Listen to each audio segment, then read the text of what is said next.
अस्सलाम वालेकुम। सऊदी अरब की तारीख़ की बदतरीन दहशत गर्दी करने वाले, यहाँ पे मुसलमानों का कत्ले आम करने वाले, और फिर इससे भी ज़्यादा बड़ी अफसोसनाक बात ये थी कि यहाँ शिया मुसलमानों को कत्ल करने वाले सऊदी लोग अपने अंजाम को पहुँच चुके हैं। हुकूमत ने सज़ाए मौत दे के वज़ारत दाखिला ने गुज़श्ता रोज़ ऐलान कर दिया है।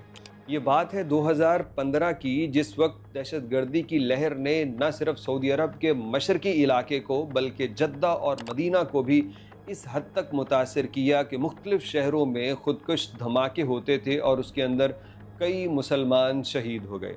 यहाँ बात करें जिन मुजरमों को अभी सज़ाए मौत दी गई है, तो इनके नाम पहले तो आप सुन लीजिए, फिर इनके काले करतूत और जो इन्होंने मस्जिद अली बिन अबी तालिब के ऊपर हमला किया था उसका आपको बताएंगे। यकीनन आप में से बहुत से लोग उस खबर को जानते होंगे कि वो कितना खौफनाक और एक अलमनाक दिन था सऊदी अरब की तारीख़ का। ये दो लोग जिनको सर कलम करके निशान इबरत बना दिया गया है, इनमें पहले शख्स का नाम अब्दुल्ला बिन सुलेमान बिन अब्दुल्ला अल फराज है और ये सऊदी नेशनल है। इसके बाद दूसरे बंदे का नाम बताया गया है सुलेमान बिन अब्दुल अजीज़ बिन मोहम्मद अर-रुबा। ये भी एक सऊदी नेशनल है और इन दोनों को सज़ाए मौत दे दी गई है उस जुर्म की वजह से जो इन्होंने मई 2015 में किया।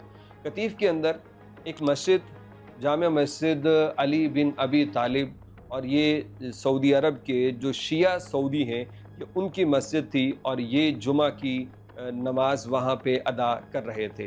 तो इसी असना में ये दहशतगर्द जो एक बड़ा नेटवर्क था और ये दाइश से मुतासिर थे, यानी आईसिस के कारिंदे थे। इन लोगों ने इस मस्जिद के ऊपर दस्ती बम्बों से हमला किया, खुदकुश हमले किए, फायरिंग की, जिसके अंदर तकरीबन 21 लोग शहीद हो गए, नमाजी हजरात भी और साथ में सिक्योरिटी वाले लोग भी।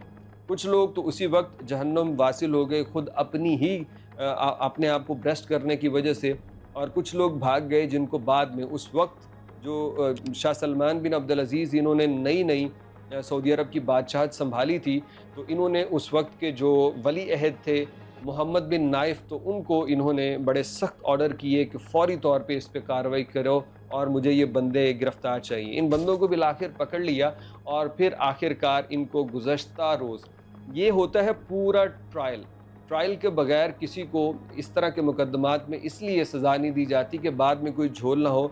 आखिरकार इनके ऊपर एक कड़ी जो हेयरिंग हुई, इनके छांटी की गई, इनके पूरा जो सर्च किया गया, इनको कहाँ कहाँ इनके रिलेशन है, कौन कौन लोग मज़ीद इनसे अटैच हैं, वो करने के बाद आखिर इनको सज़ाए मौत दे दी गई।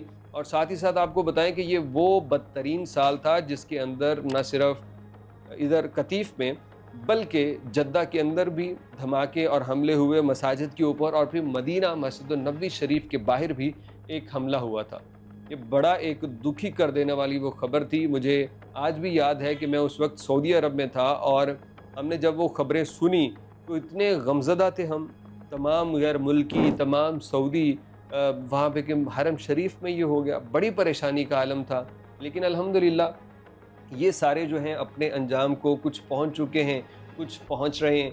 और ये देखिए कि इन्होंने कैसी प्लानिंग की थी कि शिया लोगों के ऊपर ये अटैक करेंगे तो सऊदी अरब के अंदर वो एक जो लड़ाई होती है शिया सुन्नी की वो बढ़ेगी और इससे शायद दंगे फसाद भड़केंगे। लेकिन इंसाफ होता है, वहाँ के बाकी शियों ने भी अपनी हुकूमत पे एतमाद किया जो जानते थे कि इंसाफ होगा, और फिर आज हुकूमत ने आखिरकार इंसाफ कर दिया।